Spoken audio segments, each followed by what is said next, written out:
Flooding isn't new to Bristol, but this summer season has seen more flooding than usual.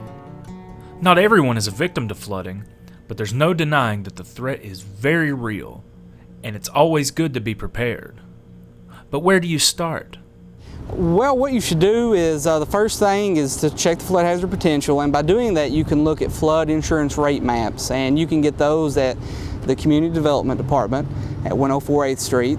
And you can go to the Bristol Public Library in downtown and get those as well. And that's a good reference to show if whether you're in the flood hazard area or not. And that's a good place to start if you're wondering about flooding.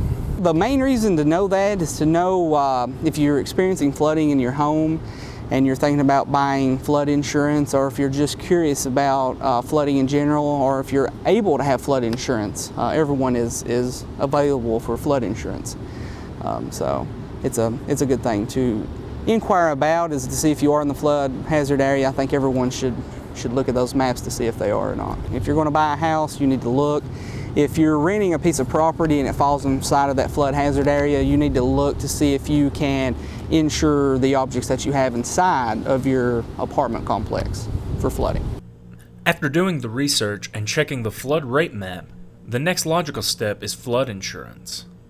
Keep in mind that homeowners insurance normally doesn't cover flooding. To help, the City of Bristol participates in the National Flood Insurance Program.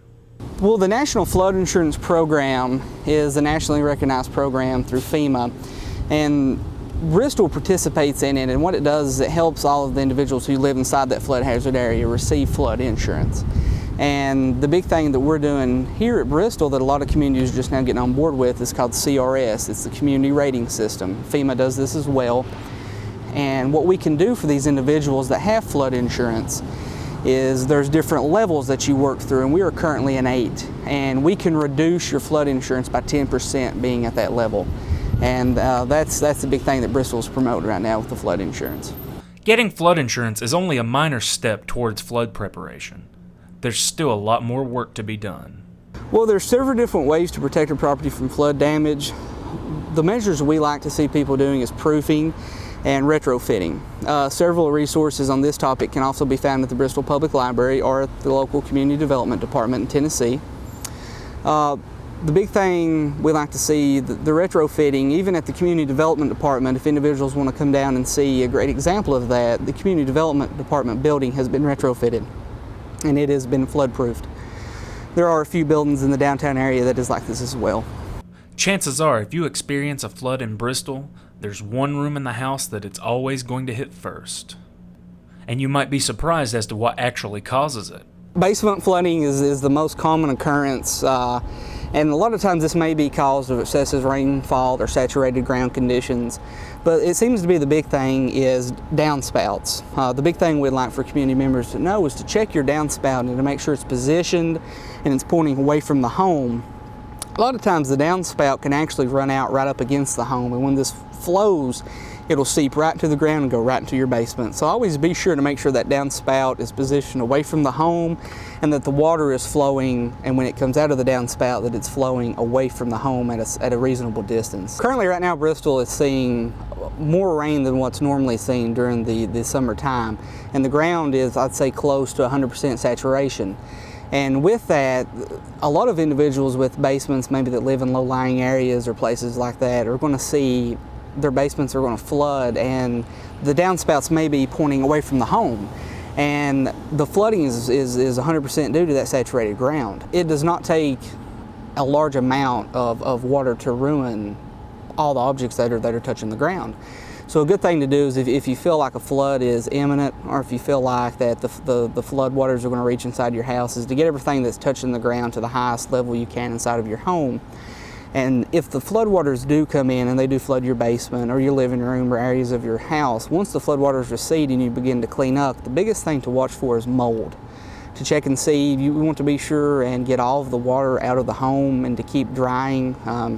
Take all the necessary precautions that you can, because mold can grow in any areas of the home, and this can become a health problem. And if you have any plans to build or renovate a home, please take the proper precautions. The good thing is to always check with code enforcement here at the Community Development Department, and that's before you build on, alter, regrade, or fill on your property. And the good thing about this is you don't know what type of damage that you could cause to either your property with the flood damage, or by pushing water off of your property onto maybe an adjacent property owner's property. So you want to watch out for you and your neighbor's property with that. So always be sure to check with the code enforcement, and they can give you the detailed information.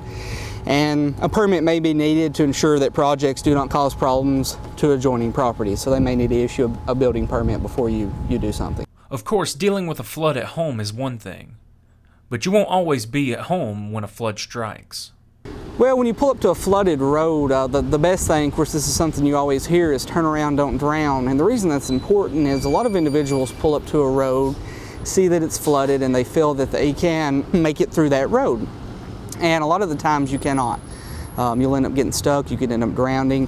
It's best to turn around, leave that area, find an alternate route to your home. If the flood does not recede, then maybe stay somewhere until the flood does recede. Going through those can be very dangerous. Another good thing to do is to have a rendezvous location for your family. If you are to be split up during a flood, or if something was to happen, to have somewhere where you can meet up to decide what you're going to do. A rendezvous point's very, very good to have. If you would like more information on flood prevention in the Bristol area, contact the Bristol City Community Development Department at 423-989-5514.